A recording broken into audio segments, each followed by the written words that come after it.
in BioShock, Tenenbaum, the character Tenenbaum, was sort of exploring the work that was going on in DNA at the time.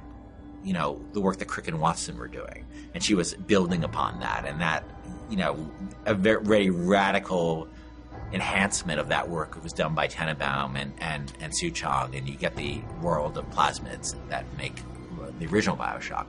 Elizabeth's not a scientist, but she has the ability to interact with the kind of science that was being done in this period, the kind of science that was being done by Einstein, the kind of science that was being done by Heisenberg.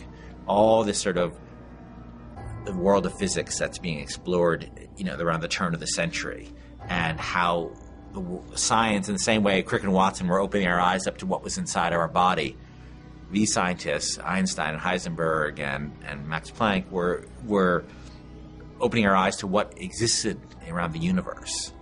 And everybody can see in the world of Columbia these tears that are windows into these worlds that Heisenberg and Einstein were starting to explain to us. Elizabeth can actually reach into those worlds and manipulate them. And that's what her power, that's what you're seeing her do in the world. And that becomes this great game system we call the tears in BioShock Infinite, where you'll be in a space and you'll see a window where you see a skyline that doesn't exist in the Columbia that Booker is in. You'll see a turret maybe that doesn't exist in the Columbia that Booker exists in.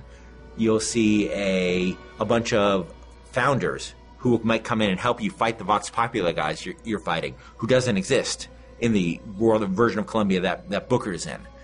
And Elizabeth is essentially saying to you is, I can bring one of these three in for you, Booker. Which one do you want me to bring in? And that's up to the player. I think I can help. Tell me which one you want. That one! Now! We're going to have all these tools that the player can access via Elizabeth that is going to make everybody's play experience different. And that's what we always want with BioShock. We want the way I play it, the way you play it, the way he plays it to be different. And that's Elizabeth's ability to manipulate terrorists is just another great way to do that.